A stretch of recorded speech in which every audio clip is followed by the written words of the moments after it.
Let's see, I have one other item I'm trying to look for it, and I can't find it here.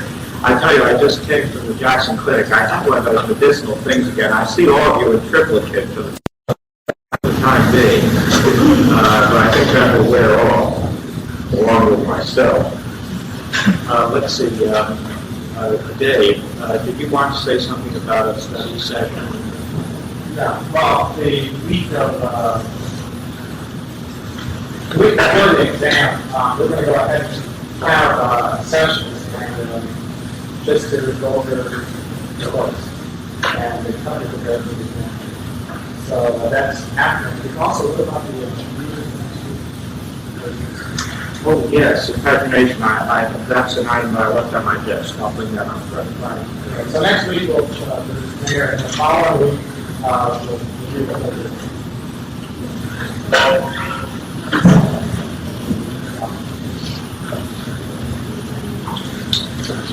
The daily practice of the Paris Commune comprised a purposive quest for socialism. Did the ways and means of the Paris Commune really represent a new and original and permanent form of socialism, a libertarian form of socialism? And of course, we are abundantly aware that those questions lie at the heart of the matter, and that the answers to those questions will speak volumes to us about the substance and the significance of the Paris Commune. But we are also abundantly aware that the Communards had scarcely more than 71 days in which to establish their liberated society, that they had barely a sliver of time in which to create something new, and that for 8 of those 10 weeks of the Paris Commune, they really had no greater problem than to fight off the army of Versailles, which was invading Paris, rather than to build a socialist city, which should be an alternative to the capitalistic state. It is in that light that we can understand why Marx was so harsh upon the Central Committee of the National Guard and said that it had missed its one great opportunity for striking a lethal blow at Thiers and his regime. That right after the insurrection of the 18th of March of 1871, while 400,000 Parisian guardsmen were mobilized, while they were enthusiastic, while they were full of élan and self-confidence, they should have marched on Versailles. That at that moment of victory, after all, while the rank and file troops of the Versailles army were really in disarray, were in mutiny, at that point, the National Guard of Paris could have scattered the National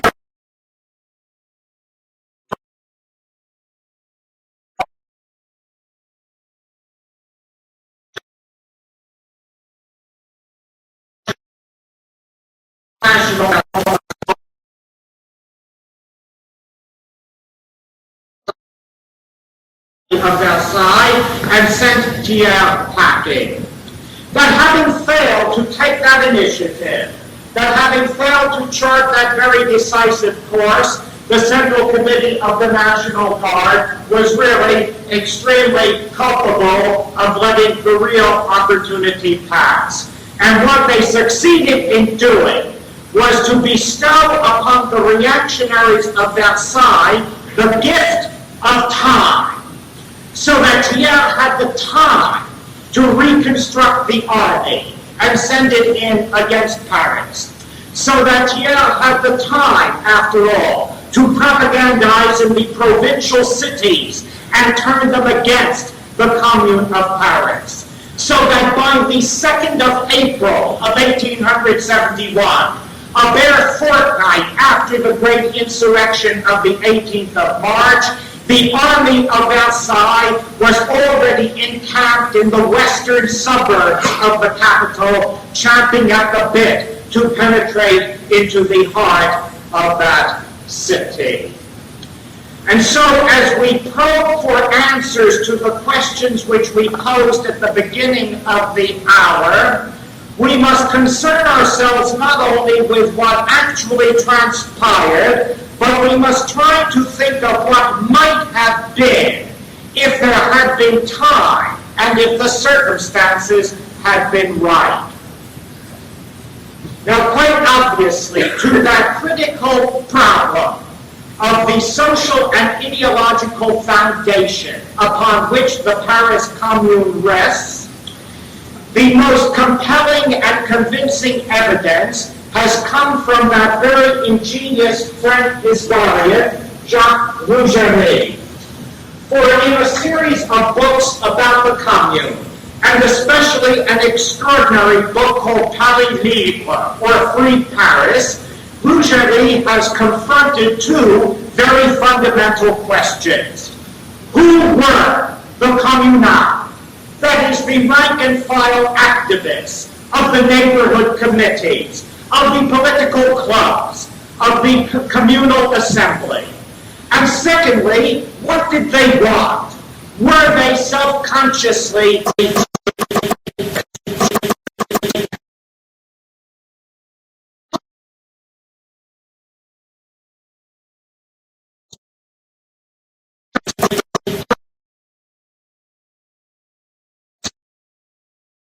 socialist?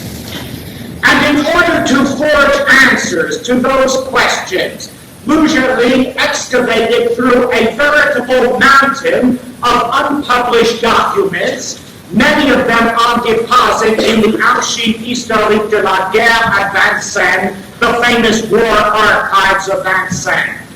And most important among those documents, a vast collection of 40,000 dossiers on rank-and-file communal, which the military courts compiled and then used in meting out draconian punishments to those activists after the defeat and the crushing of the Commune.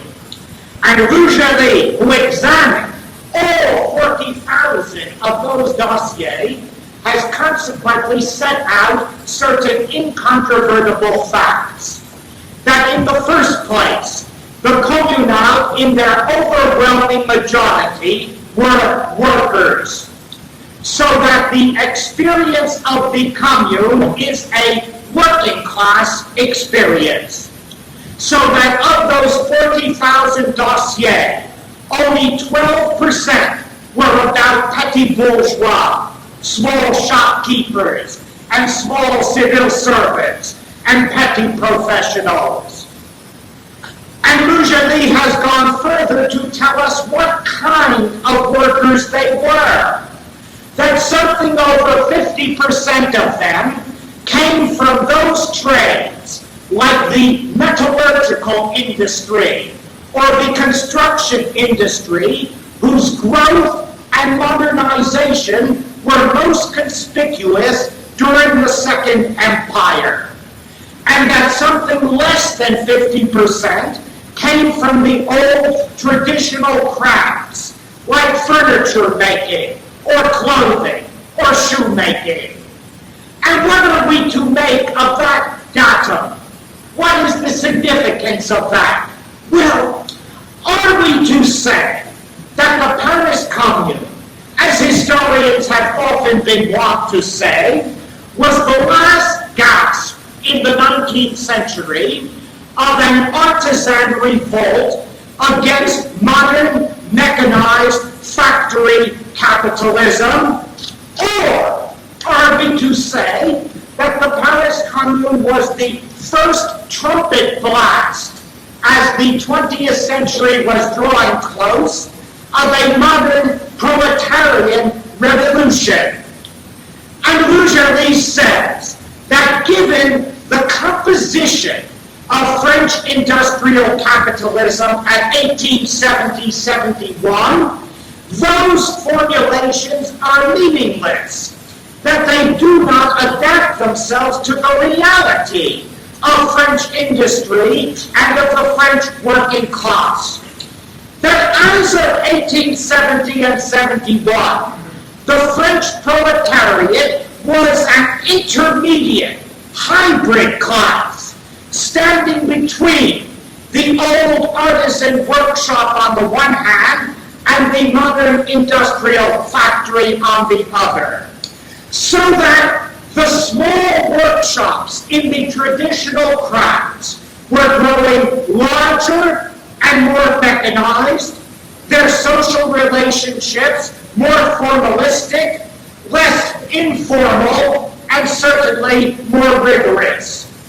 While those workers in the advanced sectors of the economy, in the growth industries, didn't really work in huge factories, but in medium-sized and smaller factories, like overgrown workshops. Granted that in Paris there were some huge agglomerations.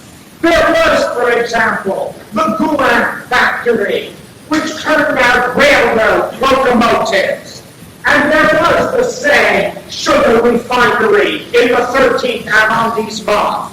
And each of them employed over 2,000 workers. But most of the workers in the newer industrial growth industries worked in plants of 50 to 100 workers. You see what we are saying?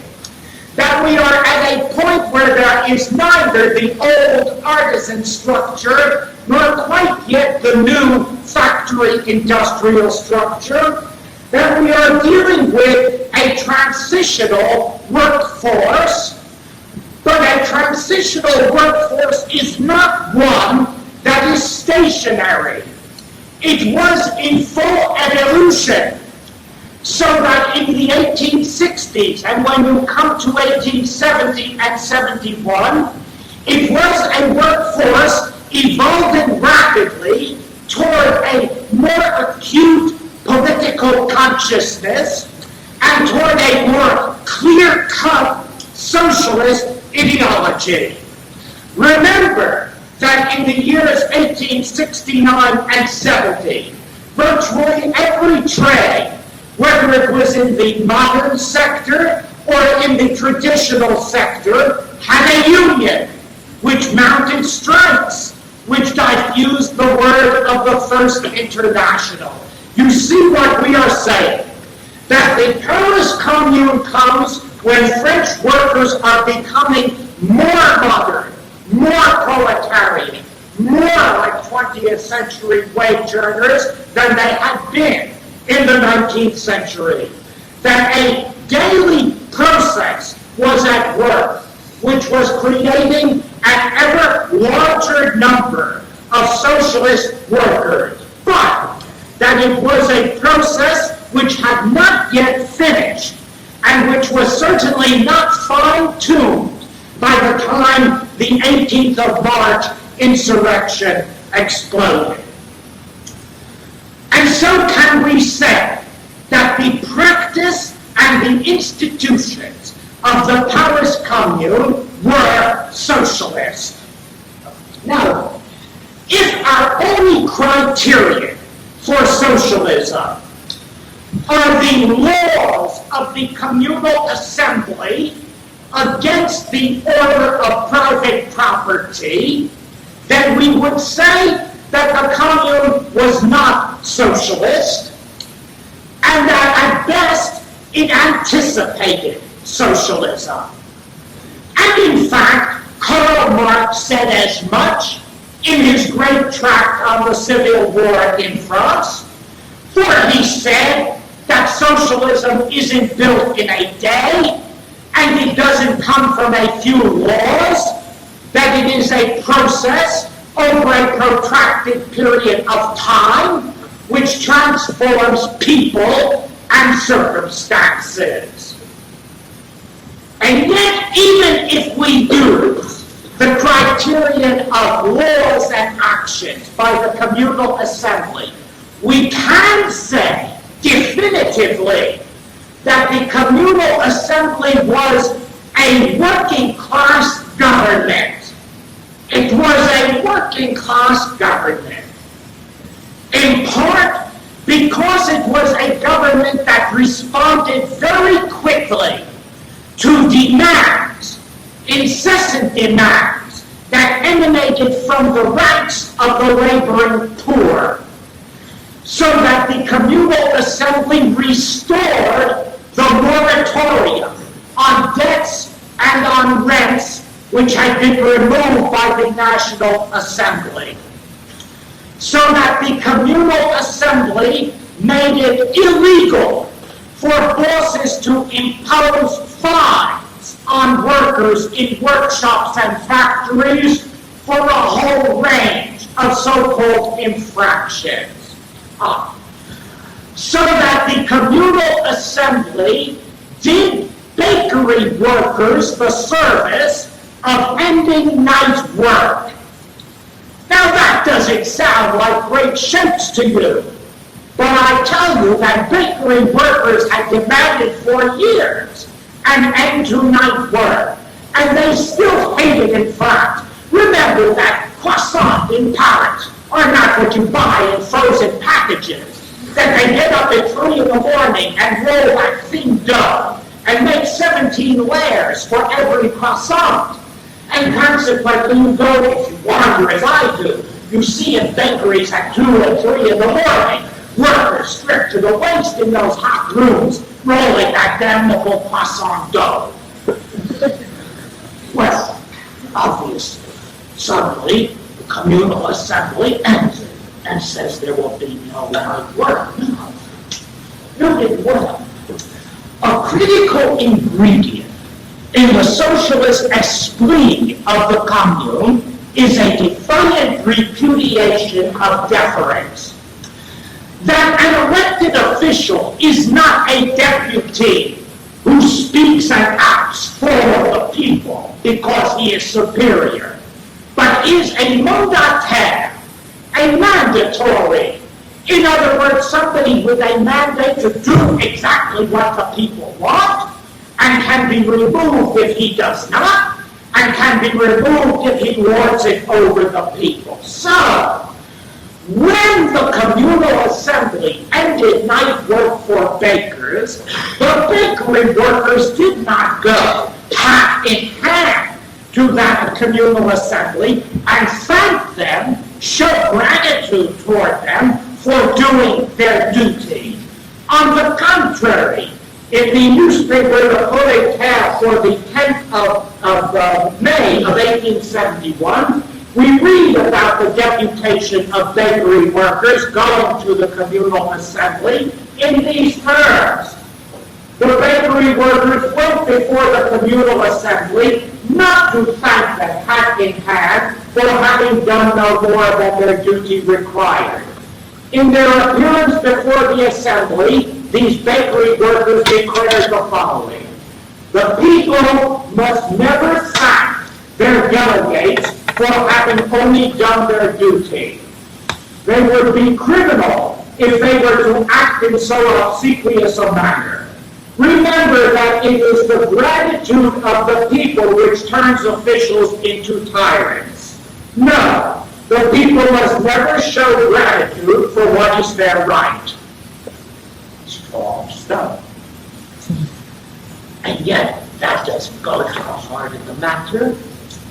That in part, after all, the Communal Assembly was a working-class government because it leveled a lethal attack upon the ideological machinery of the ruling class. So that, on the 3rd of April of 1871, it passed the decree which separated church and state in Paris, that no longer would public tax money be used in order to support the clerical apparatus, and at the same time, the Commission on Education of the Commune, which was in the command of Edouard Vaillant, one of the noblest and most uncompromising socialists in the Third Republic, decreed that there would be a comprehensive program of free, secular, humanistic education, that there would be equality of educational opportunity for women as well as for men, for the aged as well as for the young. And still, that doesn't go to the heart of the matter. That there actually was embryonic a socialist economy, or the bare outlines of a socialist economy in the sliver of time given to the Commune. That among the 9 standing commissions of the Commune was one dedicated to the emancipation of workers from wage slavery. It was the famous Commission on Labor. And the Commission on Labor was headed by Franco. And Franco was Hungarian immigrant, was member and militant of the First International, was friend and correspondent of Karl Marx, was a brilliant militant, a socialist watchmaker, but who had that global sense of what this struggle was about. And under Franco's leadership, that Commission on Labor produced the most radical laws of the Commune experience.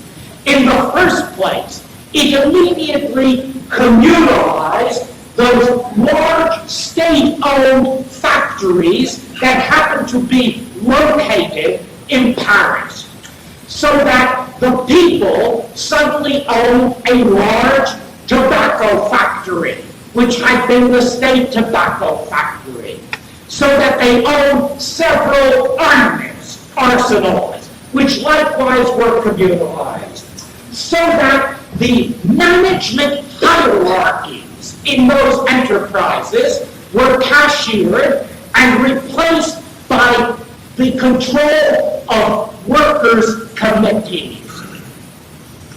So that on the 3rd of May of 1871, in the rules which the Commission of Labor assigned to the armaments works of the Louvre, we read a scenario which is really a description of autogestion or of workers' control. Those who will serve as managers are to be chosen by the workers of the plant. And whenever the shop floor workers consider the managers to be incompetent, arrogant, or authoritarian, the rank and file can disavow them. Each morning, before the day's work begins in the plant, a delegation of workers will meet with the directors and supervisors to set the production goals for that day and the ways of achieving them. Yet, the Commission on Labor did something much more fundamental than to communalize a few state-owned factories, for it produced the decree of the 16th of April. For sure, the most celebrated, the most radical, and the most determinedly socialistic law of the Commune, approved then by the Communal Assembly. For that decree of the 16th of April foresaw the expropriation of privately owned workshops and factories and their transformation into producers' cooperatives. By the terms of that decree, every workshop and factory which had been shut down because the owner had fled Paris was to be expropriated and turned over to a workers' committee to run. Now you see, there were only some 40 days left of the Commune. And in that period of time, only 10 workshops were actually expropriated and turned into producers' cooperatives. But the importance of that decree is not in the actual number of enterprises turned into co-ops, but lay in the intention that socialism was not an afterthought, that it was not just the plaything of a few marginal types, but that it was the intention and the aspiration of the mainstream of the Paris working class. Very, lies its importance? Well, obviously, that is the most extreme law. And yet you see, even that law is radical much more in its potentiality than in its actuality. If we want to know what the vast and original contribution of the Commune to socialism is, it lies elsewhere. It lies in an everyday mode of existence. It lies in a daily social and political practice which was more enthusiastically delineated and more impassionately defended by Karl Marx than by anyone else. And so we approach the question of Marx on the Commune, which tells us a great deal about what the special relevance of the Commune is in socialist theory and practice. Now, we recall that after the fall of the Bonapartist regime, on the 4th of September of 1870, Marx was worried that there would be a premature popular uprising, so that he had produced that second address of the General Council on the Franco-Prussian War, published on the 9th of September, to urge French workers to hold their fire, to tell them to support the government of national defense, but at the same time to build their own institutions to make a state within a state. Then came that explosion of the 18th of March of 1871. And publicly, Marx said nothing. But he was worried because he thought that Versailles would crush that commune and that there would be a setback for the working class movement which would be almost irreparable, and that the setback would be for the entire European movement. But he expressed himself for the first time a month later, on the 12th of April of 1871, and this privately, in a letter to his good friend, the German communist Dr. Ludwig Kugelmann. And in that letter to Kugelmann, after the Commune had gone for about a month, Marx could not help but extend his immense admiration.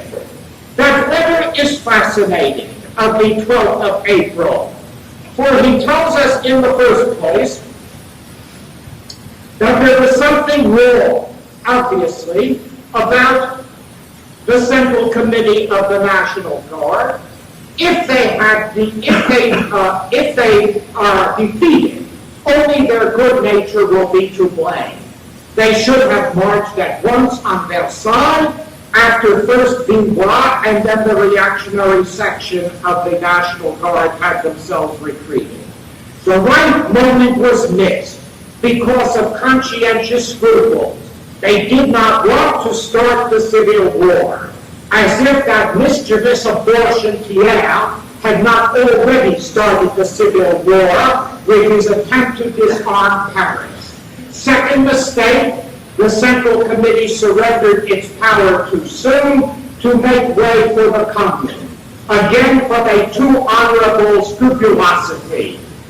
However that may be, the present rising in Paris, even if it be crushed by the wolves, swine, and vile curs of the old society, is the most glorious deed of our party since the June insurrection in Paris. Compare these Parisians storming heaven with the slaves to heaven of the German-Prussian Holy Roman Empire, with its posthumous masquerades reeking of the barracks, the church, cabbage, Junkerdom, and above all of the Philistines.